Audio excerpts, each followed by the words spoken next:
Sekarang saya jemput Yang Berhormat Menteri Luar Negeri. Bismillahirrahmanirrahim. Assalamualaikum warahmatullahi wabarakatuh. Salam sejahtera. Yang di-Pertua, terima kasih kerana memberi ruang kepada saya untuk menjawab perkara-perkara yang berkaitan dengan Kementerian Luar Negeri dalam sesi penggulungan perbahasan rang Undang-Undang Perbekalan 2023 di peringkat dasar dalam Dewan Yang Mulia hari ini. Saya ada beberapa perkara untuk diperjelaskan dalam Dewan ini, lanjutan daripada soalan-soalan yang dikemukakan oleh ahli-ahli Dewan sekalian.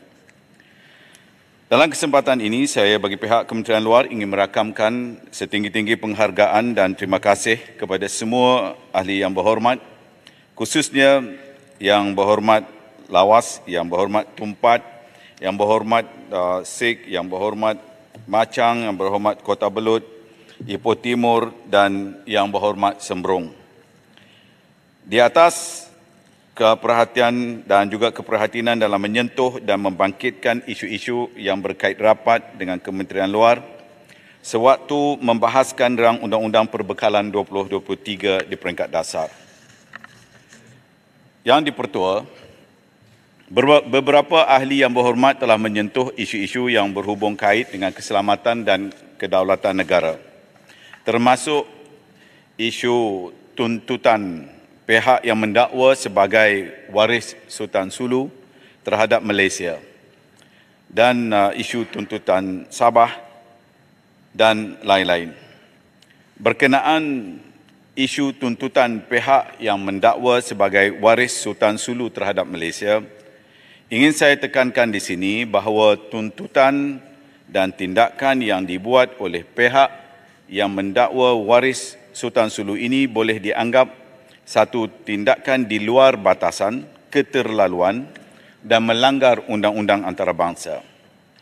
Saya ingin menegaskan bahawa kerajaan Malaysia tidak akan berkompromi sama sekali dengan sebarang tuntutan dan tindakan tidak beretika ini dan sentiasa komited untuk mempertahankan kedaulatan dan kepentingan negara. Bagi memastikan tindakan kerajaan yang menyeluruh atau whole of government approach dengan izin, Kementerian Luar Negeri telah mengambil pendekatan diplomatik untuk melengkapkan atau dengan izin komplement langkah-langkah perundangan yang diterajui oleh Menteri di Jabatan Perdana Menteri dalam hal ehwal undang-undang dan reformasi institusi dan pihak Jabatan Peguam Negara. Secara umumnya, ini merangkumi sesi libat urus secara proaktif atau dengan izin, proactive engagement antara ketua-ketua perwakilan diplomatik Malaysia di luar negara bersama rakan-rakan sejawat mereka untuk menyatakan pendirian dan bantahan kerajaan Malaysia secara konsisten terhadap tuntutan tersebut kepada pihak-pihak yang berkaitan. Ya, Pak Menteri, saya pun kasih. Kementerian bagi saya habis dulu, Pak, tu saya akan berikan ruang. Kementerian Luar Negeri juga telah mengutus nota diplomatik kepada kesemua 168 negara Convention New York 1958 pada 16 Jun 2022 dan 15 Julai 2022 bagi mengutarakan bantahan Malaysia terhadap isu tuntutan ini. Selain itu, Kementerian Luar Negeri juga telah mengutuskan nota diplomatik tambahan kepada negara-negara di mana proses perundangan sedang berlangsung seperti Sepanyol, Perancis, Luxembourg dan Belanda untuk menegaskan pendirian negara di samping menerangkan perkara yang sebenar untuk mematahkan hujahan pihak penuntut. Berkaitan ini, saya mengambil maklum cadangan Yang Berhormat Tumpat supaya isu ini juga dirujuk kepada Parlimen. Walau bagaimanapun, cadangan tersebut perlu dirujuk terlebih dahulu kepada Menteri di Jabatan Perdana Menteri, Undang-Undang dan Reformasi Institusi mengambil kira implikasi perundangannya. Malah seperti yang semua sedia maklum juga, Menteri di Jabatan Perdana Menteri telah pun mengadakan 2 sesi taklimat bersama ahli-ahli Parlimen pada 28 Februari 2023 serta Kerajaan Negeri Sabah di Kota Kinabalu pada 1 Mac 2023 berkenaan tindakan-tindakan yang telah dan sedang diambil oleh kerajaan bagi menangani isu tuntutan Sulu. Seperti mana Dewan Yang Mulia ini sedia maklum, isu tuntutan ini sedang ditangani oleh satu sekretariat khas yang dipengerusikan oleh Yang Berhormat Menteri di Jabatan Perdana Menteri, Undang-Undang dan Reformasi Institusi dengan Peguam Cara Negara 2 sebagai timbalan pengerusi. Keahlian sekretariat ini terdiri dari Kementerian Luar Negeri, Kementerian Komunikasi dan Digital, Majlis Keselamatan Negara, Bahagian Penyelidikan, Jabatan Perdana Menteri, Peguam Besar Sabah serta pakar-pakar perundangan tempatan. Ini adalah bagi memastikan perbincangan dan penyelarasan tugasan yang lebih teratur, sistematik serta menyeluruh dalam menangani isu tersebut. Silakan. Terima kasih Yang Pertua, terima kasih Mak Menteri. Saya berterima terima kasih kepada pihak kerajaan kerana telah pun memanggil semua ahli parlimen untuk lewat sama dalam kes Sulu. Juga dengan respon yang baik daripada Yang Berhormat Menteri berkenaan dengan cadangan saya agar ini diberi perhatian supaya rujuk kepada pihak parlimen. Apa yang saya inginkan ialah suatu confirmation daripada pihak kerajaan bahawa dalam kita menangani isu sepenting sempadan ini perlu ada garis panduan yang menyebabkan ataupun yang memberikan ruang kepada semua pihak sama-sama menjaga kedaulatan. Tidak mahu berulang lagi kes-kes yang membabitkan, sebagai contohnya jawapan daripada mantan AG tentang surat yang dihantar itu telah pun menyebabkan hampir kita mempunyai masalah yang sangat besar. Jadi kalau boleh, itu the first case and last case yang berlaku dan ini perlu satu garis panduan tegas daripada pihak kerajaan supaya kes seperti ini tidak akan berlaku, terutama membabitkan kedaulatan negara kita sendiri. Terima kasih.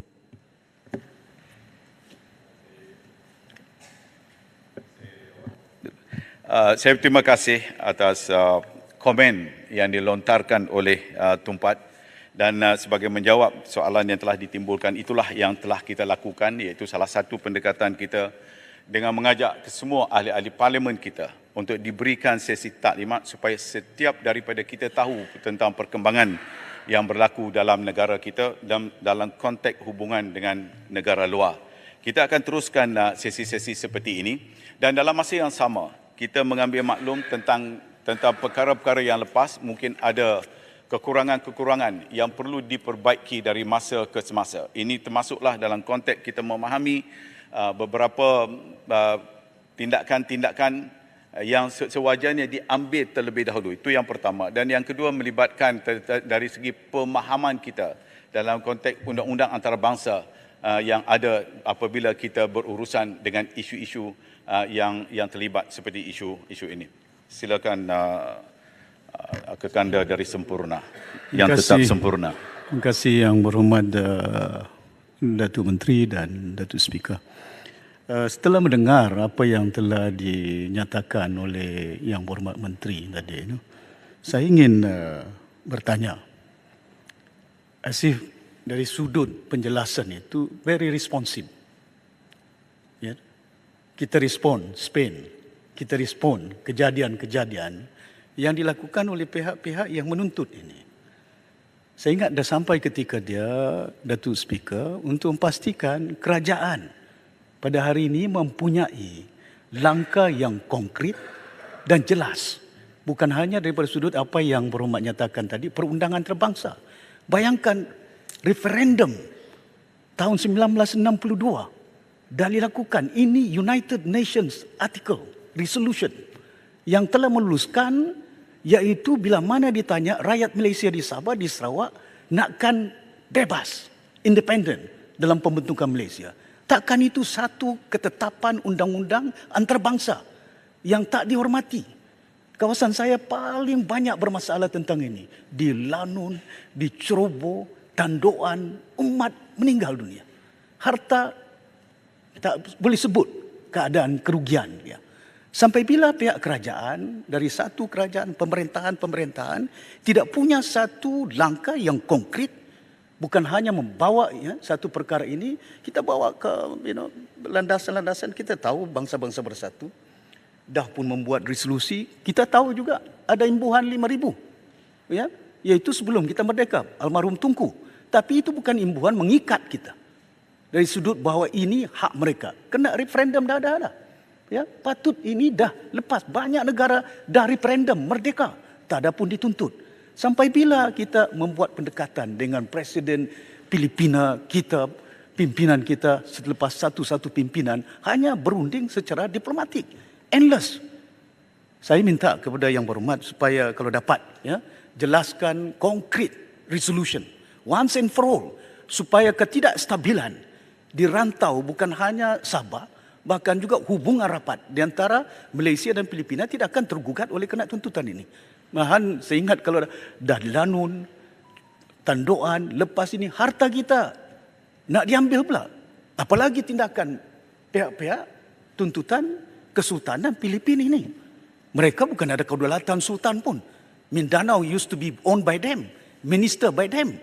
Sultan Sulu tak ada lagi tauliah diiktiraf sebagai sultan untuk memerintah Mindanao. Saya ingat antarabangsa, kalau saya ingat, saya harap sungguh Yang Berhormat saya tanya langkah-langkah yang cukup konkret once and for all. Seperti apa yang dinyatakan oleh Yang Berhormat Perdana Menteri, noktakan dia. Once and for all supaya orang-orang rakyat Malaysia khususnya di pantai timur, khususnya di kawasan saya boleh tidur lena, tak ada lanun. Terima kasih banyak. Terima kasih yang Berhormat supaya tidak ada lanun. I'm not saying that he's lanun, but tapi itu yang kita selalu bergurau antara satu sama lain sebab kedua-duanya daripada pulau. Saya setuju dengan apa yang disuarakan oleh Yang Berhormat Sempurna. Kerana ini merupakan antara perkara yang sudah lama berlaku, berpanjangan. Sebagai contoh apa yang disebutkan tadi.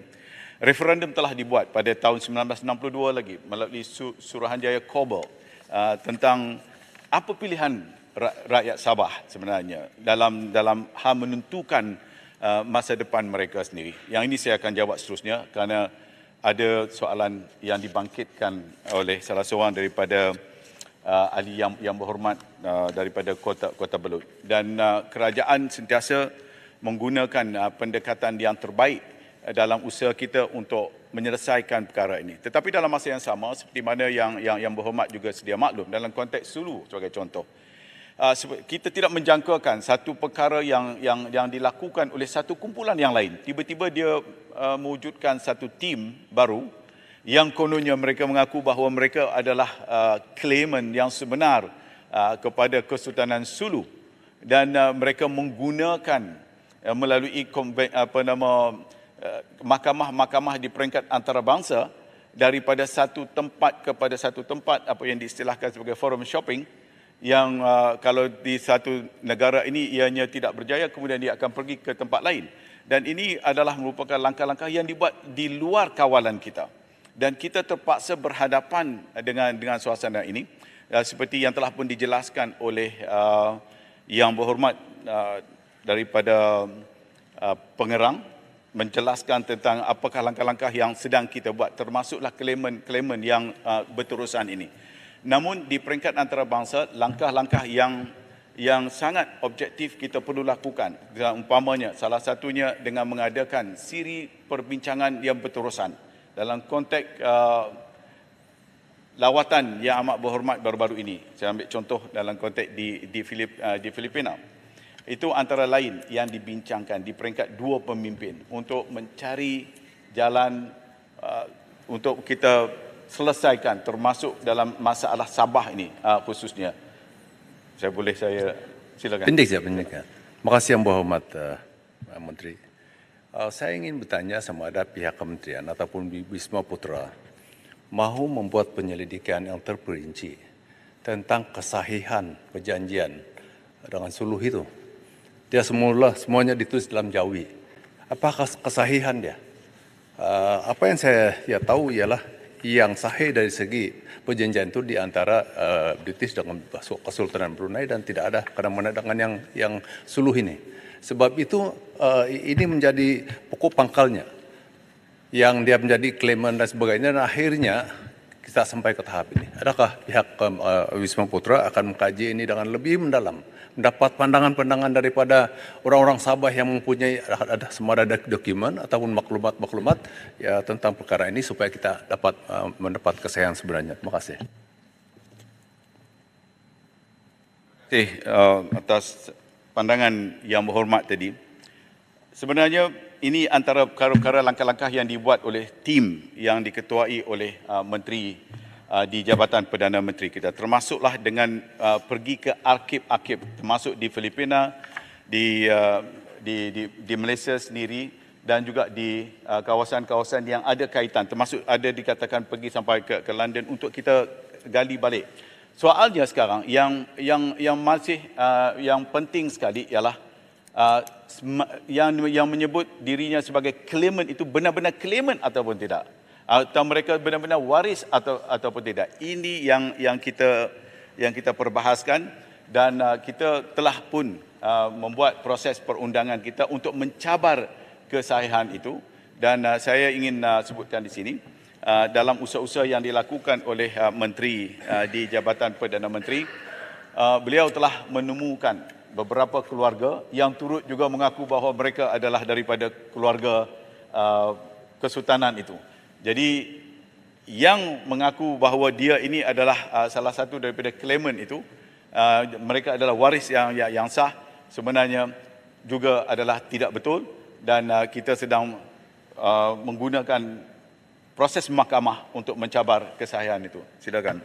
Datuk Menteri, saya faham kena apa yang telah dijelaskan tadi menggunakan berbagai kaedah perundangan.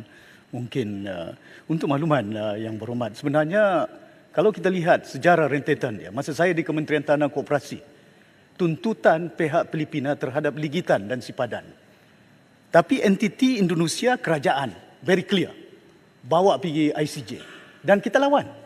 Dan kita ada bukti di situ, menyatakan bahawa kuburan dan juga pengagihan telur penyu yang bermusim diputuskan pada tahun 1948 oleh pihak British di Labuan.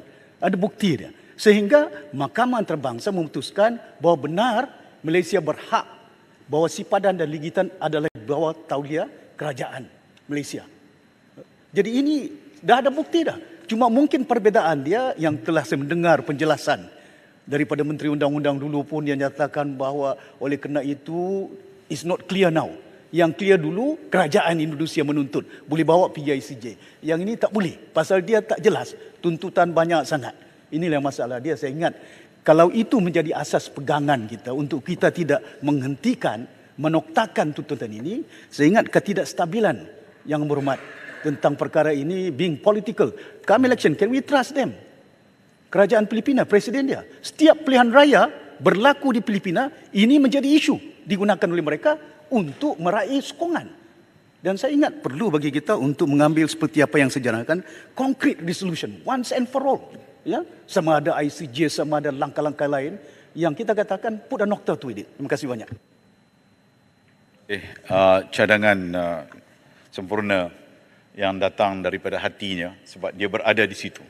Dan saya ingin sebutkan juga tentang dalam konteks ICJ seperti mana yang disarankan oleh Yang Berhormat Sempurna tadi. Apabila kita ingin membawa satu kes ke peringkat antarabangsa melibatkan dua negara, dia perlu ada kedua-duanya bersetuju untuk dibawa. Walau bagaimanapun kita mengambil perhatian apa yang dibangkitkan oleh Yang Berhormat yang berpengalaman dalam pengendalian, kerana Yang Berhormat juga pernah menjadi Ketua Menteri, tahu tentang apa yang berlaku di perairannya, di kawasannya. Terima kasih Yang Berhormat. Menteri, sedikit bayan baru. Tentang isu Sulu ni, Madam Speaker, saya nak tanya tentang apa yang berlaku di Perancis. Kita tahu bahawa French court sebenarnya telah adakan satu stay of execution pending appeal oleh pihak kerajaan Malaysia tentang keputusan the final award. Sepatutnya dia stay of execution. Tetapi sekarang nampaknya bailiff pula diberi kuasa untuk survey our French property kerajaan Malaysia, ya, termasuk kedutaan Malaysia. So there's a conflict. Kenapa ada stay of execution tetapi at the same time bailiff pula diberi kuasa untuk claim property of Malaysia? Ini soalan pertama. Kedua adalah apakah progress kita di French court? Sebab this is the most important thing. Kalau kita tidak matikan the award in French court, dia akan continuous. Dia akan menggunakan claimant itu untuk continuous to claim. Sekarang start with Luxembourg, lepas itu di France. Sekarang, mungkin nanti next di Singapore, mungkin next di Dubai dan sebagainya. Itulah we are a few step behind. Jadi kita mau bahawa I don't know how because it's complex ya. Jadi ini adalah kita punya pegawai-pegawai kerajaan, terutamanya Wisma Putra dan juga our Minister of Law. Dia kena put all the efforts, the AG especially, into this case. Terima kasih, minta penjelasan.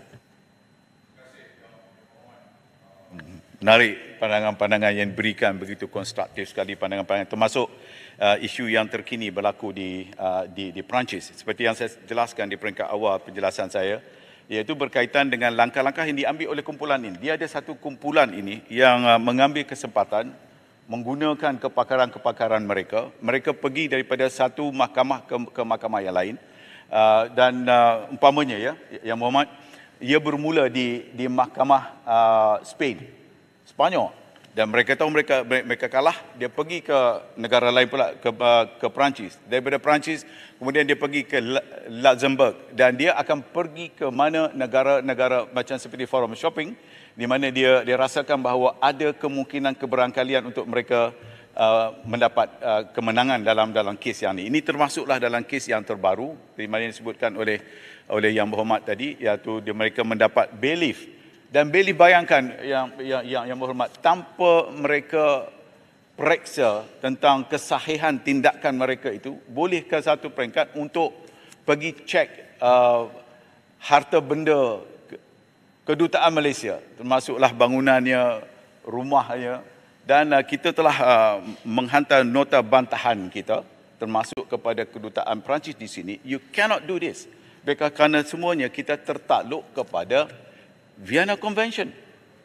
Semua kawasan-kawasan kedutaan-kedutaan di mana saja tertakluk kepada Vienna Convention. You cannot go into it.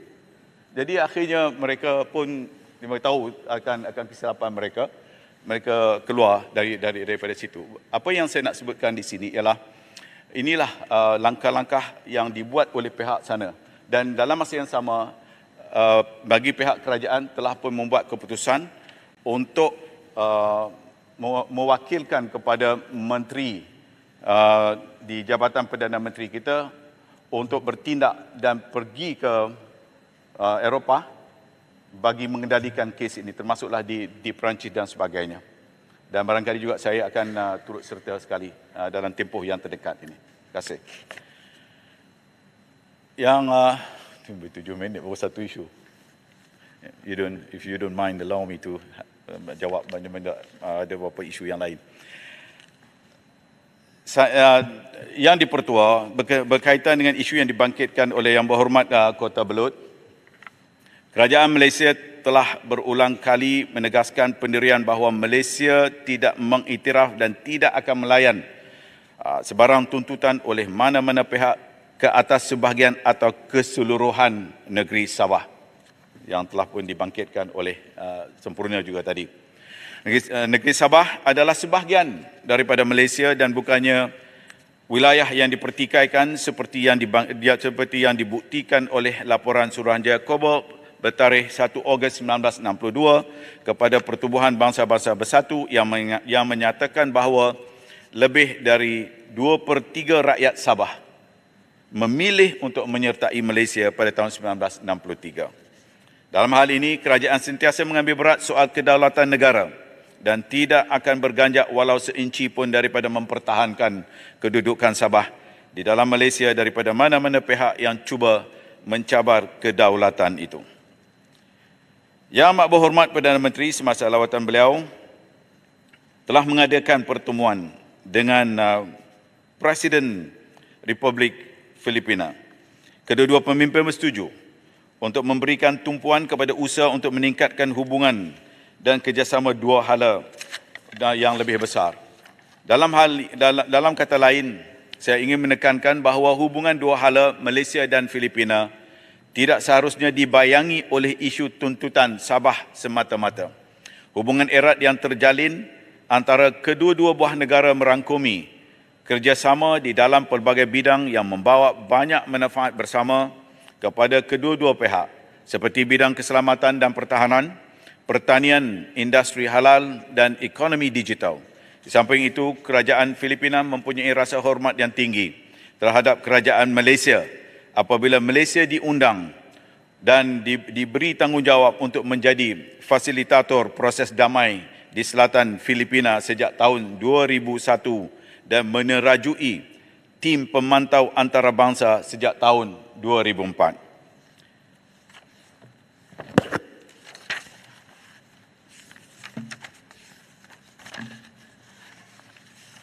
Yang di-Pertua Dewan,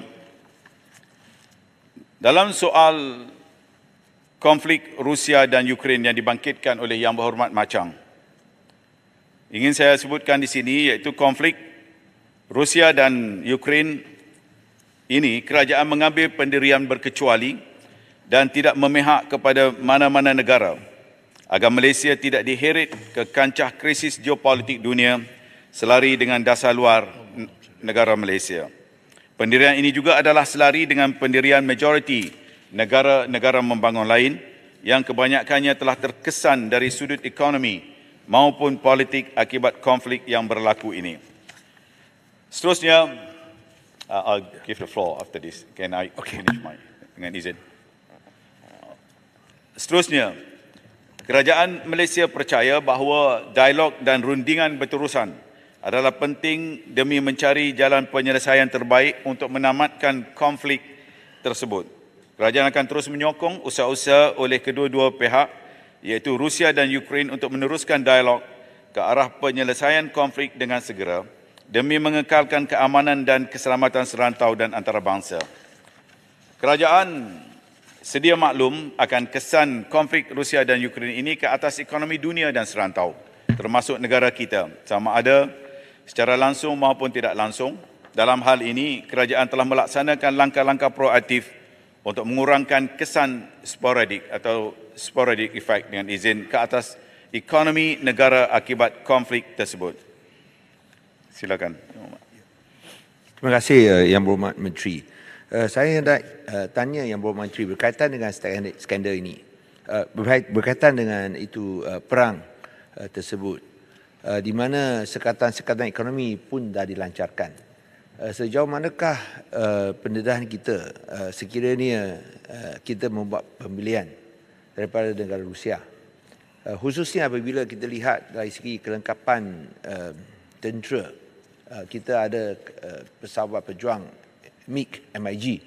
Sekiranya kita nak beli alat-alat kelengkapan untuk memperbaiki ataupun penyelenggaraan. Adakah ini melanggar sekatan-sekatan ekonomi ataupun sekatan-sekatan ketenteraan yang dilancarkan oleh Amerika Syarikat dan sejauh manakah perkara ini dapat dibereskan? Terima kasih.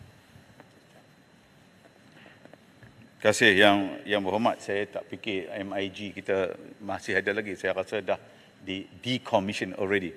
Tapi saya akan cek tengok sama ada kita masih membeli peralatan daripada ni. Saya tidak ada maklumat berkaitan dengan peralatan-peralatan tentera.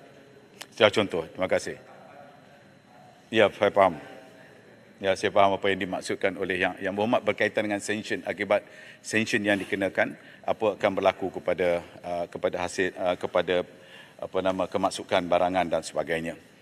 Dalam konteks ini saya ingin sebutkan di sini bahawa dari segi hubungan ekonomi seperti yang kita ketahui, langkah-langkah yang dibolehkan termasuklah dari segi memberikan keperluan asas kepada negara-negara yang memerlukan. Contohnya ekspor barangan makanan asas masih diteruskan, tetapi ianya tertakluk kepada keputusan oleh pihak kerajaan Rusia sendiri. Dalam konteks Eropah, kita dipahamkan mereka mempunyai masalah besar disebabkan oleh ekspor daripada Rusia dalam gas dan minyak, dan itu yang menimbulkan masalah yang lebih besar. Dalam konteks penghantaran barang-barang makanan, itu masih lagi diberikan sedikit ruang bagi membolehkan supaya ada certain percentage dibenarkan untuk dihantar bagi membolehkan masalah-masalah yang dihadapi di sekitar dunia itu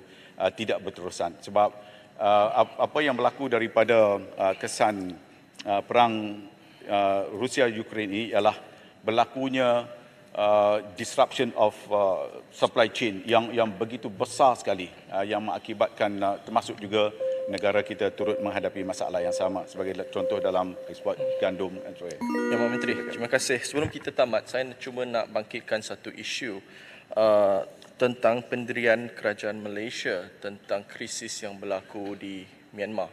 Kita tahu sejak 2021 apa berekuditat dilakukan oleh junta Myanmar dan pelbagai kezaliman, atrocities, infringement of human rights telah berlaku.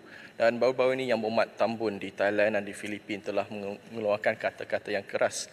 Dan apakah apa yang ASEAN harus lakukan sebagai satu blok dengan keadaan krisis yang berlaku di Myanmar. Kita tahu mungkin junta akan jalankan satu pilihan raya mungkin pada tahun ini ataupun tahun depan. Jadi adakah pendirian kerajaan Malaysia ataupun bersama ASEAN untuk tidak mengiktiraf pilihan raya tersebut dan apakah yang lebih kita boleh lakukan untuk isu dan krisis di Myanmar? Minta pendirian Yang Berhormat Menteri. Terima kasih. Sambungan 2 minit, Menteri. Terima kasih, Menteri.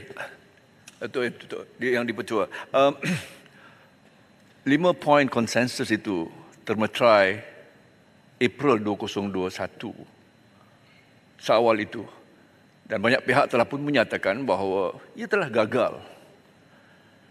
Dan Malaysia sebagai negara ASEAN yang akan menanggung dampak yang paling besar dari sudut pelarian, keselamatan, keamanan, ya, perlu merubah langkah kita atau polisi kita, step up, kalau saya boleh gunakan dengan izin, ya, to change gear untuk melibatkan ASEAN yang lain mempelopori ya langkah yang pertama mengiktiraf di apa yang dikatakan sebagai di NUG ataupun apa yang ni, the National Unity Government, ya, dengan izin National Unity Government terdiri daripada mereka yang merupakan elected MPs, ya, wakil rakyat yang telah dipilih dan parti-parti politik yang lain. Dan apakah tidak wajar untuk Malaysia setelah Brunei dan Cambodia gagal untuk kita mengambil langkah melibatkan NUG dalam inisiatif-inisiatif diplomasi dan juga politik supaya kita tidak hanya mengiktiraf junta itu kerana mereka sebenarnya adalah perpetrators, mereka lah yang menghancurkan, ya, demokrasi di Myanmar itu. Jadi kita kena, apa pandangan Menteri, kita kena rubah sikit, ya, langkah dan change gear policy kita ini, libatkan mereka, Menteri, NUG dan sebagainya. Terima Menteri, kasih. sedikit bahan baru. Terima kasih Menteri. Saya setuju dengan apa yang dicakap oleh Kuala Selangor. 5-point consensus, let's call it a spade, ya, dengan izin, sudah gagal, ya. Dia going nowhere. Jadi itu sebab saya nampak bahawa Perdana Menteri dia telah in 2 occasion di Thailand dan juga di Filipina started to talk about carve out Myanmar. Kalau kita kita tidak boleh continue the 5-point consensus, that is already failed, ya, dan expecting something different outcome tak mungkin. Itu sebab saya rasa kalau boleh Wisma Putra harus mendokong saranan Yang Amat Berhormat Tambun untuk betul-betul go towards the next gear, carve out Myanmar, supaya dia tidak menjatuhkan martabat ASEAN. ASEAN is a group that has dignity. We have democracy. We are moving towards a better nation, better group. But there's satu kambing hitam, satu titik nila menyebabkan susu sebelanga rosak. Saya rasa itu tidak adil kepada ASEAN. And we have to move on. Kalau Myanmar tak boleh, they are not with us, carve them out from ASEAN. Terima kasih. Menarik. Terima kasih Yang Berhormat. Saya baru nak habis Sabah tapi dah masuk terus Myanmar. Bagaimanapun saya perlu menjawab oleh kerana soalan yang dibangkitkan berkaitan dengan Myanmar.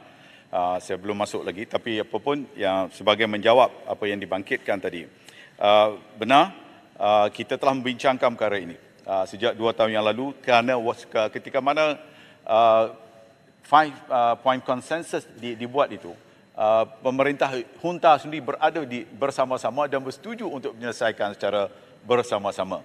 Dan kemudian beberapa bulan kemudiannya mereka telah membuat keputusan untuk memberi syarat bahawa ianya perlu diselesaikan, kestabilan perlu dikekalkan terlebih dahulu sebelum 5-point konsensus itu dapat dilaksanakan. Setelah 2 tahun kita memantau itu, kita mengaku lantaran itulah yang amat berhormat Perdana Menteri kita pun dalam beberapa siri perbincangan dengan kita, termasuk dengan saya selaku Menteri Luar, setelah saya hadiri beberapa sesi perbincangan termasuk di Jakarta, kita merasakan bahawa perlu ada satu ketegasan pendekatan yang lebih konkret untuk kita selesaikan secara bersama. Oleh yang demikian, dalam konteks 5-point consensus itu juga kita mahu melibatkan kesemua pihak.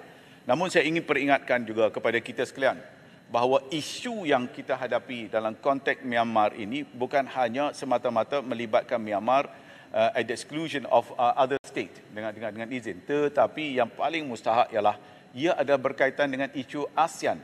ASEAN kena mantap duduk bersama secara sepadu dengan satu suara bergerak dengan satu arah. Dalam hal inilah, seperti cerita saya maklumkan juga di dalam Dewan ini, kita tahu dari segi kedudukan geografi beberapa negara kita ini. Ada yang dipanggil sebagai Mekong Basin dan ada yang di peringkat bawah ni, iaitu Malaysia, Indonesia, Singapura dan juga Filipina. Dan saya tidak mengatakan bahawa ada pandangan yang berbeza, tetapi kita ingin menekankan di kalangan kita terlebih dahulu untuk menekankan bahawa satu tindakan secara bersama hendaklah dilakukan dengan sebaik-baiknya. Jadi dalam keputusan yang terkini, dalam mesyuarat terkini di Jakarta, iaitu kita mesti mengambil pendekatan inklusif dan menghantar seorang utusan khas, iaitu Menteri Luar Indonesia, untuk pergi ke Myanmar untuk menyelesaikan masalah ini dan mengadakan perbincangan bukan hanya dengan pihak kerajaan di sana, tetapi juga melibatkan kumpulan daripada NUG dan lain-lain lagi. Dan kita perlu terus berusaha, jangan kita putus asa, kerana kita mahukan supaya masalah Myanmar ini kita dapat atasi dengan sebaik-baiknya. Kita tidak mahu memberi ruang walau seinci pun kepada mana-mana kuasa besar selepas ini. Kerana yang kita bimbang bukan hanya dalam konteks yang berlaku di Myanmar, ia akan menjadi apa yang saya sebutkan pagi tadi. Ia akan menjadi satu flashpoint kepada negara-negara besar akan masuk mengambil kesempatan dan mereka akan melakukan sesuatu yang tidak kita ingini sama-sama. Dan inilah yang menjadi kebimbangan kita. Dan kita akan terus usahakan dan cover out yang disebutkan oleh Yang Amat Berhormat. Saya ingin tegaskan sikit apa yang disebutkan oleh Yang Amat Berhormat di Bangkok itu. Dan dia sedikit sebanyak telah pun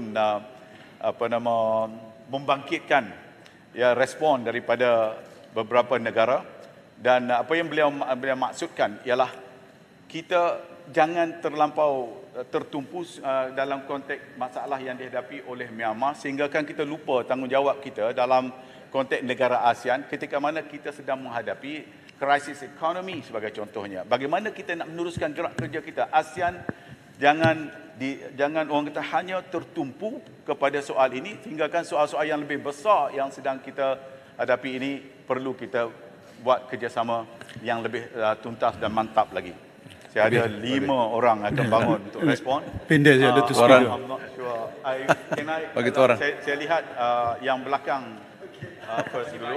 Lepas tu saya bagi, kalau dibenarkan, saya sebentar. Ahli yang berhormat. Saya bagi kepada Ibu Timur. Sebentar Menteri. Yang berhormat Menteri, sebentar. Ahli yang berhormat, saya melihat satu benda yang baik. Walau bagaimana, saya beri kebebasan kepada Menteri berapa orang dia nak benarkan. Lepas tu saya akan tutup. Okey, fair Ya, fair. Silakan Menteri. Silakan. Berapa ramai yang berhormat? Menteri. Saya terpulang kepada yang di-Pertua. Saya serahkan kalau pendek saja. Ya. Okeylah, saya nampak pendek sini siap. 3, saya Ya. bagi 5. Okey. 5 stop. Bagilah pendek saja. Right. Okey. 5 yang berhormat.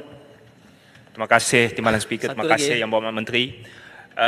Malaysia perlu mula memancarkan bahawasanya kita siaga dan memang mengambil pendirian dan posisi global middle power. Keduanya, untuk kita pancarkan imej itu, kita perlu beroperasi sebagai satu negara yang tahu dan prihatin ambil pot dengan izin pasal dasar luar. Kita tengok, saksikan dengan mata kita sendiri bahawasanya ramai ahli-ahli parlimen yang ambil prihatin dan sangat-sangat mementingkan dan menekankan tentang dasar luar. Oleh itu, perkara ini telah saya pun bawa kepada Yang Berhormat Menteri, tetapi saya ingin maklumkan kepada Dewan bahawasanya kita perlu pertimbangkan satu APPG sama ada disekretariatkan oleh KLN sendiri atau mana-mana sekretariat, mungkin parlimen, untuk membincangkan secara lebih mendalam dan juga membuat kerja-kerja aktivisme, kerja-kerja diplomasi, kerja-kerja parliamentary atau parliamentary diplomasi, khususnya dengan kerja-kerja isu-isu seperti apa yang sedang berlaku di Myanmar. Itu satu. Keduanya, untuk kita betul-betul efektif dalam kerja tersebut, saya juga mencadangkan bahawa KLN sendiri mengaktifkan satu unit, mengaktifkan satu unit untuk buat mapping semua ahli parlimen, semua ahli Dewan Negara, apakah minat dan apakah kepakaran dan kepakaran yang ada melalui berkenaan dengan dasar luar, supaya bukan saja KLN sendiri perlu pikul dan tanggung kerja-kerja diplomasi, tetapi boleh gembeling semua ahli parlimen yang punya minat, punya kepakaran dan kemahiran untuk menjalankan kerja-kerja diplomasi. Yang akhirnya, saya ingin menegaskan bahawa Malaysia perlu siap siaga untuk menghadapi, mengharungi dan mempengerusikan ASEAN pada tahun 2025. Segala yang saya cadangkan dan segala yang telah dibangkitkan oleh ahli-ahli parlimen perlulah kita guna sebagai iktibar dan juga hala tuju untuk kita ke arah mempengerusikan ASEAN 2025. Terima kasih. Berhormat Menteri, nak bagi yang keempat-empat atau nak jawab sekali atau Yang Berhormat nak jawab satu-satu? Baik. Saya cuma silakan Yang Berhormat semua dah. Terima kasih Datuk Speaker. Pendek saja persoalan dia setelah mendengar apa yang dijelaskan oleh Yang Berhormat Menteri tentang satu Ukraine dengan Rusia, yang satu Myanmar. Saya ingat perlu bagi kita selaku kerajaan Malaysia, perlu bagi kita sebagai badan ASEAN mempunyai konsisten dasar luar kita. Saya telah mendengar tadi, saya nampak macam kita tak konsisten. Apa yang perlu bagi kita ialah berpegang dengan human right yang ada. Kalau di Myanmar tu menyentuh human right, kalau di Bosnia tentang human right, kalau di Palestin tentang human right, kalau di Ukraine human right, we stick to it. Sama ada pertimbangan ekonomi itu menjadi keutamaan bab satu. Saya tahu, it's very complex. Tapi saya dapat mendengar daripada apa penjelasan Yang Berhormat, seakan-akan kita tidak mempunyai dasar yang begitu konsisten. Bila Ukraine, we follow dengan badan kuasa yang kuat. Saya telah dilawat oleh duta Eropah, datang jumpa saya beritahu, I told them frankly, convey to US President, I think it's very clear for us, we must stop the war yang ada di Ukraine. Human life is more important. Bukan oleh kena ideologi politik yang ada di rantau itu sehingga membinasakan supply chain manusia. Jadi saya ingin bertanya dengan Yang Berhormat, sama ada kita mempunyai dasar, bukan hanya di Malaysia, konsisten tentang perkara-perkara human right, tentang dasar kita, hubungan kita dengan luar, ekonomi ke apa kan? Dan begitu juga ASEAN, dah sampai ketika dia. Saya ingat ASEAN as a group, satu tak boleh menumbangkan yang 6 grouping yang ada tu. Ya, kerana ini penting kepada kita untuk memastikan dihormati ASEAN sebagai satu grup, begitu juga Malaysia sebagai negara yang mempunyai jelas dasar luarnya. Terima kasih banyak. Yang Berhormat, tekan. Bandar Kuching boleh? Lagi 3 saja. Okay. Kuching. Okey, terima kasih. Saya cuma nak tanya penjelasan lebih. Sebab Kuching. tadi isu yang saya bangkitkan adalah apakah pendirian Malaysia tentang pengiktirafan pilihan raya jika dilakukan oleh junta. Bagi saya ini satu isu yang sangat penting kerana memang mereka nak cuba dapat legitimasi. Dan bagi saya kita haruslah buat pendirian tidak mengiktiraf. Malah bagi saya setuju dengan Kuala Selangor, Bayan Baru dan sebagainya bahawa sebenarnya Myanmar they breach the ASEAN constitutionality. So carving out of Myanmar is not far-fetched dalam pendirian saya. Jadi apakah pendirian Malaysia? Bagi saya, let's do something more. Sebab the atrocities, kezaliman, kekejaman yang berlaku is beyond. Saya tidak mahu isu Myanmar dianaktirikan disebabkan perhatian diberikan kepada Ukraine dan Russia kerana mungkin maybe a proxy war of bigger powers. But the human rights violation within Myanmar is serious itself. Yang Berhormat Ya. Dan last kali Yang Berhormat Kuala Selangor. Okey. Lepas tu stop. Alright. Okey, setiap hari di Myanmar, Speaker, ada pembunuhan. Ada pertentangan di antara kerajaan militeri dengan masyarakat. Mana-mana kampung yang di Saki ada resisten dibakar. Setiap hari berlaku. Baru-baru ini perkemahan Rohingya melibatkan 22,000 perkemahan yang telah dibakar dan sebagainya. Lepas itu there's a civil disobedience. Sudah sekolah-sekolah ditutup, hospital-hospital ditutup sebab mereka tidak mau bekerja lagi dengan junta ini, dengan rejim militer ini. Oleh sebab itu kita mengatakan bahawa jika sekiranya kita biarkan keahlian Myanmar ini dalam ASEAN dan sebagainya, kita ini bersubahat dan mereka dengan menzalimi masyarakat, orang-orang dia sendiri. Jadi saya bersetuju dengan rekan-rekan sebentar tadi bahawa kita perlu melihat ASEAN Charter ini dan mengambil tindakan daripada sini dan kita perlu membuat pendirian terutama sekali dalam summit ASEAN yang akan diadakan di Indonesia itu. Terima kasih. Berhormat Kuala Selangor. Terima kasih. Dan Menteri akan menjawab. Ya, terima kasih Datuk Yang Ketua, terima kasih Ibu Menteri yang sudi mendengar ya, penghujaan ini. Yang saya sambung sikit daripada sahabat saya Tuaran. Prinsip non-interference of the internal affairs of ASEAN dengan izin, ya, tidak campur tangan itu, maka perlu dipertegaskan oleh Malaysia kalau mau mengambil inisiatif diplomasi dan politik itu. Kerana ia seolah-olah macam menyanggahi, ya, ASEAN Charter.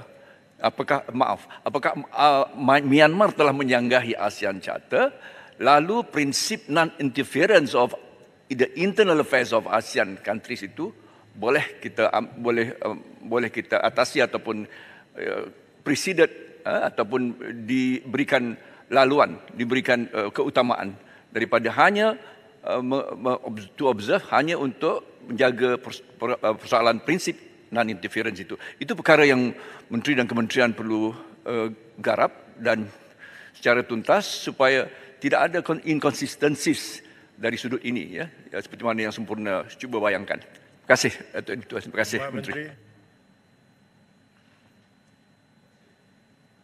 Terima kasih. Respon daripada rakan-rakan sekalian, terima kasih atas pandangan-pandangan yang disuarakan. Ini termasuklah yang pertama tadi saya lupa nak menjawab tentang pendirian Malaysia dalam konteks kerajaan Myanmar yang akan mengadakan pilihan raya dalam masa yang terdekat ini. Pendirian Malaysia jelas, loud and clear, kita tidak mengiktiraf kerajaan ini. Yang dalam konteks yang disebutkan oleh Yang Berhormat Ipoh Timur berkaitan dengan Malaysia sebagai middle power. Saya rasa terpanggil juga untuk menyebutkan di dalam Dewan ini, iaitu pandangan Malaysia sebagai middle power ini telah dikemukakan bukan oleh Malaysia sebenarnya, tapi di kalangan negara-negara anggota dan termasuk juga daripada negara-negara yang dulu Malaysia pernah bersama-sama dalam konteks South-South dan sebagainya. Dan mereka menganggap bahawa Malaysia adalah sebenarnya middle power. Satu middle power di mana kita tak kecil dan kita juga tak besar. Tetapi kita mempunyai impak yang tersendiri dalam hubungan antarabangsa, dalam kita menyuarakan isu-isu kemanusiaan yang berlaku sama ada di Palestin, isu-isu humanitarian yang melibatkan negara-negara tertentu dan sebagainya. Dan ini kita akan teruskan sebagai salah satu daripada dasar luar kita yang akan datang ini untuk menekankan lagi peri pentingnya tentang Malaysia sebagai middle power. Berkaitan dengan cadangan daripada Yang Berhormat tadi untuk Yang Berhormat sekalian dalam Dewan ini untuk turut terlibat bersama-sama bagi kita merencanakan dasar-dasar yang baik.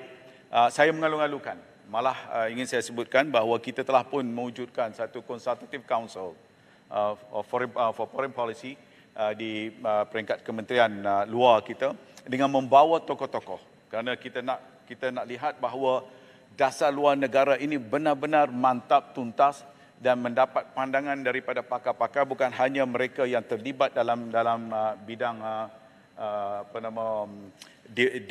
diplomatik, bekas ambassador, tetapi juga mereka yang mengajar di Menara Gading yang mempunyai kepakaran-kepakaran mereka. Malaysia mempunyai ramai pakar-pakar, profesor-profesor kita yang mereka ini menjadi penasihat-penasihat kepada pertubuhan-pertubuhan di seluruh dunia sebagai contoh, dan juga ada negara tertentu juga membawa mereka. Jadi oleh yang demikian saya juga ingin mencadangkan supaya caucus parlimen yang ada di peringkat parlimen sebelum ini dapat digerakkan semula, dan dengan mengambil pendekatan setiap ahli parlimen kita mempunyai kepakaran masing-masing. Ya, mungkin Ipoh Timur dia hebat di Eropah kerana beliau pernah tinggal di sana begitu lama. Sebagai contoh, sempurna umpamanya. Dia mungkin dalam negara yang dia pernah duduk tinggal dan mempunyai kepakaran. Dan ini di peringkat caucus kita perlu kita wujudkan bersama-sama untuk negara kita. Dalam konteks ASEAN 2025 juga, saya ingin maklumkan juga dalam Dewan ini bahawa Malaysia akan menjadi tuan rumah ASEAN pada tahun 2025. Maka tentunya kita akan membuat perancangan-perancangan yang lebih teliti. Barangkali yang akan dibangkitkan juga termasuklah isu Myanmar. Kalau sekiranya masih belum diselesaikan, maka Malaysia akan menjadi lebih kuat dalam menyuarakan isu-isu yang berkaitan dengan Myanmar dan sebagainya. Saya juga ingin menjawab tentang tidak menjawab sebenarnya untuk sependapat dengan apa yang disebutkan oleh Sempurna tadi berkaitan dengan ASEAN perlu ada dasar yang konsisten dan sebagainya. Memang dasar ASEAN perlu konsisten sebagai contoh dalam konteks Zoufan untuk kita mengekalkan sebagai zon yang aman, bebas, dan dalam usaha kita untuk melakukan ini, maka kena ada kesepaduan daripada semua kita. Dan dalam hal Ukraine sebagai contoh, saya faham apa yang cuba dimaksudkan oleh Sempurna tadi.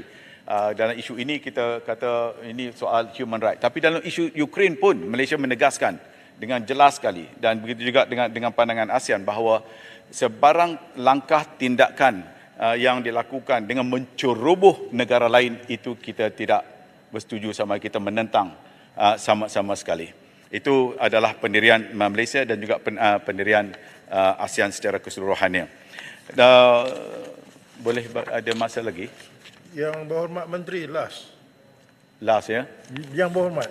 Yang Berhormat Menteri, MTCP. Yang Berhormat stop, Menteri stop, saya akan stop. Baik. Kalau begitu izinkan saya meneruskan ucapan saya.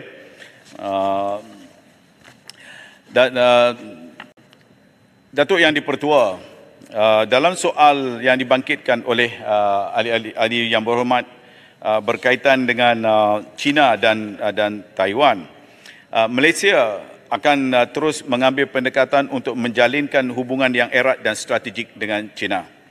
Sejak tahun 2009, China merupakan rakan dagang Malaysia yang terbesar.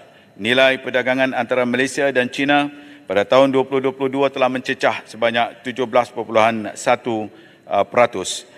China juga merupakan antara pelabur terbesar bagi Malaysia dengan pada tahun 2021, juga merupakan pelabur yang terbesar sebanyak 98.4 bilion ringgit.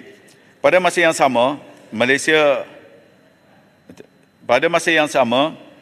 Malaysia juga merupakan rakan dagangan yang penting bagi Malaysia dan yang kelima terbesar.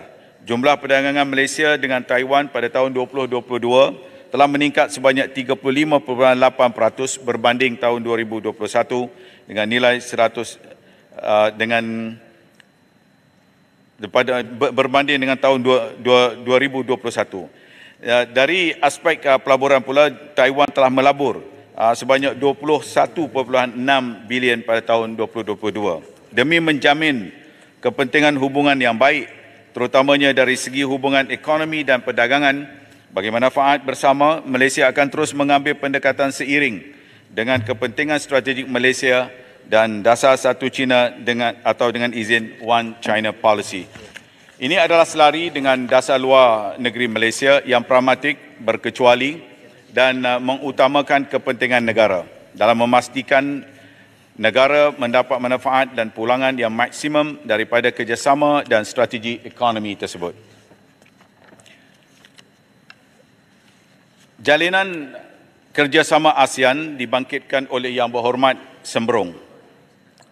Malaysia akan terus meningkatkan penglibatannya di dalam semua sektor berkepentingan di bawah rangka kerja ASEAN, terutama sektor ekonomi termasuk perdagangan, pertanian, komoditi dan sebagainya, bagi menangani kesan dan impak cabaran keselamatan dan ketidaktentuan global yang sedang kita hadapi. Dalam hal ini, Kementerian Luar Negeri akan sentiasa bekerjasama erat dengan semua kementerian dan agensi serta pemegang-pemegang taruh yang berkaitan dalam menggiat dan merancangkan usaha-usaha ke arah pemulihan ekonomi yang membingkas dan mampan bagi memastikan Malaysia terus memperkukuhkan daya saing ekonominya dalam ASEAN. Dengan populasi atau penduduk seramai 622 juta orang dan gabungan keluaran dalam negara kasar KDNK sekitar 3.5 trilion USD, ASEAN merupakan ekonomi kelima terbesar di dunia dan berpotensi menjadikan ASEAN sebagai pusat perkembangan ekonomi serantau dan global. Justru, kerjasama Malaysia di peringkat ASEAN ini terutamanya menerusi perjanjian perdagangan bebas sedia ada dijangka akan terus meningkatkan jumlah perdagangan dan pelaburan negara. Selain itu, ia juga akan membolehkan Malaysia untuk memanfaatkan faedah berbanding atau dengan izin comparative advantage dalam sektor ekonomi ke arah usaha mewujudkan ekonomi ASEAN yang mampan dan berdaya saing di peringkat global. Segala usaha ini bukan sahaja akan mengukuhkan hubungan dan kerjasama ekonomi Malaysia dengan negara-negara anggota ASEAN yang lain, malah Malaysia juga akan dapat memanfaatkan kedudukannya sebagai salah satu pintu masuk utama ke pasaran Asia Tenggara, lantas menggalakkan lebih banyak pelaburan asing ke rantau ini secara umumnya dan ke dalam negara secara khususnya. Datuk Yang di-Pertua, Yang Berhormat Lawas ada membangkitkan soal pembangunan ibu kota negara Indonesia, Nusantara di Kalimantan Timur. Selain dari usaha pengukuhan ekonomi di peringkat global dan serantau, seperti mana yang kita sedia maklum, kerajaan juga giat dalam meningkatkan kerjasama ekonomi dengan negara-negara jiran. Kerajaan Malaysia menyokong usaha perpindahan ibu kota negara Nusantara seperti mana yang telah dibincangkan antara Yang Amat Berhormat Perdana Menteri dan Presiden Republik Indonesia semasa lawatan rasmi Yang Amat Berhormat Perdana Menteri ke Indonesia pada 8 dan 9 Januari yang lalu. Pembangunan ibu kota negara Nusantara ini sememangnya berpotensi untuk menjadi pemangkin pertumbuhan ekonomi yang besar kepada kawasan-kawasan yang meliputi BIM Niaga, iaitu dengan izin Brunei Darussalam, Indonesia, Malaysia, Filipina dan Philippine East ASEAN Growth Area, dan khususnya akan membawa peluang ekonomi dan pembangunan infrastruktur kepada Sabah dan Sarawak. Walau bagaimanapun, pada ketika ini, projek-projek pembangunan di Sabah dan Sarawak adalah lebih tertumpu kepada konteks hubungan dua hala antara Malaysia dan Indonesia dan bukanlah di bawah platform BIM Niaga. Pembangunan ibu kota Nusantara merupakan salah satu isu yang menjadi keutamaan buat Malaysia. Justru usaha sedang diambil untuk merancangkan kerjasama perdagangan dan pelaburan antara kedua-dua negara. Ini jelas dengan sambutan baik Presiden Republik Indonesia baru-baru ini yang mengalu-alukan penyerahan 11 pucuk surat niat, letter of intent oleh syarikat-syarikat Malaysia yang berhasrat untuk terlibat sama dalam pembangunan Ibu Kota Nusantara. Pembangunan Ibu Kota Nusantara dijangka membawa manfaat ekonomi yang besar kepada Sabah dan Sarawak. Sarawak sedang terlibat secara aktif dalam sektor tenaga bagi menyokong pembangunan Ibu Kota Negara Nusantara. Sarawak Energy Berhad (SEB) berpotensi untuk menjual lebih banyak tenaga elektrik kepada Indonesia dan kerajaan Sarawak juga terlibat dalam pembangunan projek stesen jana kuasa hidroelektrik Mentarang di Kalimantan Utara bernilai 2.6 bilion USD. Selain itu, peruntukan khas berjumlah 1 bilion ringgit yang diumumkan oleh Yang Amat Berhormat Perdana Menteri pada 20 Januari yang lalu bagi membangunkan dan menaik taraf infrastruktur di kawasan sempadan Sabah, Sarawak, Kalimantan dijangka akan memberi kesan positif kepada peningkatan hubungan dagang antara Malaysia dan Indonesia dan memperkukuhkan lagi tahap keselamatan di kawasan sempadan. Oleh yang demikian, Kementerian Luar Negeri bersama-sama dengan kementerian dan agensi berkaitan yang lain akan terus bekerjasama rapat bagi memastikan pembangunan di kawasan sempadan Sabah, Sarawak, Kalimantan dapat dilaksanakan dengan lancar dan jayanya dan secara langsung menyumbang kepada pengukuhan hubungan dan kerjasama dua hala yang sedia terjalin antara Malaysia dan Indonesia. Datuk Yang di-Pertua, Yang Berhormat Sikh membangkitkan isu Palestin dan Israel yang telah berlanjutan amat lama dan tidak mempunyai kesudahannya. Seperti Dewan Yang Mulia ini sedia maklum, rakyat Palestin telah berdepan dengan segala bentuk tindakan penindasan dan tidak berperi kemanusiaan rejim Israel sejak 1948 dan sampai kini tiada kesudahan. Malahan kita lihat ketidakadilan kepada Palestin ini semakin teruk apabila Benjamin Netanyahu kembali ke tampuk pentadbiran rejim Israel disokong oleh parti berhaluan radikal. Dalam tempoh tidak lebih 3 bulan sahaja menerajui Israel, semakin banyak tindakan provokasi polisi seperti penindasan dan mengambil hak rakyat Palestin di tanah milikkan dibuat oleh rejim Israel. Ia jelas dengan terang memaparkan wajah sebenar rejim Israel sebagai pengamal dasar apartheid. Malaysia sentiasa konsisten dalam memperjuangkan setiap paksi kepada keadilan dan menentang sekeras-keras. Yang Berhormat Menteri, 3 minit gulung. Terima kasih. Sekeras-keras policy of dispossession ini. Yang Berhormat Datuk Yang di-Pertua, Yang Berhormat Ipoh Timur ada membangkitkan tentang soal program kerjasama teknikal Malaysia MTCP.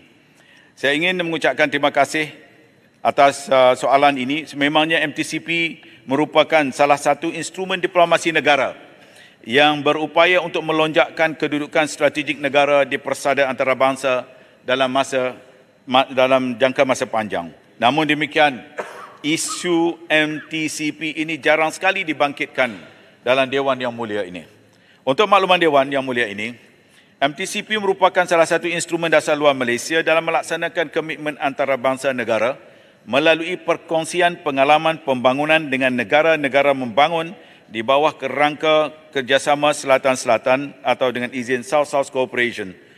MTCP memberikan penekanan khusus kepada program bersifat pembinaan keupayaan atau dengan izin capacity building menerusi pelbagai program dan aktiviti pembangunan modal insan dan kepakaran yang penting dalam usaha membangunkan sesebuah negara. Sejak penubuhannya sehingga kini, MTCP telah melatih seramai 37,000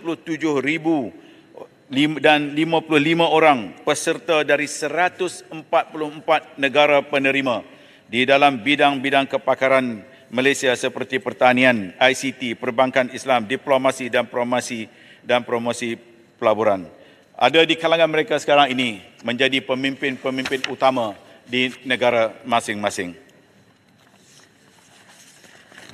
Datuk Yang di-Pertua, bagi mengakhiri ucapan penggulungan saya ini, Menteri, Yang Berhormat Menteri, boleh tambah sedikit cadangan. Duduk, saya sudah stop pertanyaan. Okey. Bagi saya akhirilah, ya. Terima kasih Yang Berhormat kerana bagi masa yang agak cukup juga. Kementerian Luar merupakan peneraju dan pelaksana dasar luar negeri Malaysia yang berperanan untuk menjaga kepentingan dan meningkatkan martabat negara di persada antarabangsa. Dasar luar yang berkesan adalah kesinambungan kepada dasar dalaman yang mampan serta perkembangan domestik yang stabil. Dalam hal ini, saya ingin merakamkan penghargaan kepada Yang Amat Berhormat Tambun atas pengiktirafan yang diberikan kepada Kementerian Luar dan meningkatkan peruntukan sebanyak 12.4% berbanding tahun sebelumnya dalam bajet 2023.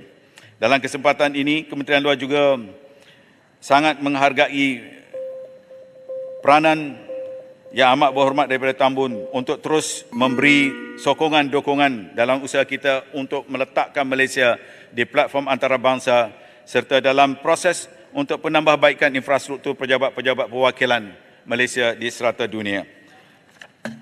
Akhir sekali, sebelum saya mengakhiri penggulungan, saya ingin sekali lagi merakamkan ucapan terima kasih kepada semua ahli-ahli yang berhormat yang telah membangkitkan isu-isu penting yang berkait rapat dengan kementerian ini, termasuklah daripada respon yang kita terima sewaktu saya membentangkan penggulungan saya sebentar tadi. Terima kasih banyak-banyak. Kementerian Luar Negeri menyambut baik semua cadangan dan saranan daripada ahli-ahli yang berhormat dan yakin bahawa input-input dan cadangan-cadangan bernas tersebut akan dapat meningkatkan lagi mutu dan kualiti Kementerian Luar supaya dapat terus memberikan perkhidmatan yang terbaik untuk rakyat dan negara dan seterusnya mengembalikan kegemilangan Malaysia di persada antarabangsa. Dan saya ucapkan terima kasih Yang Berhormat Yang di-Pertua. Terima kasih Yang Berhormat Menteri Luar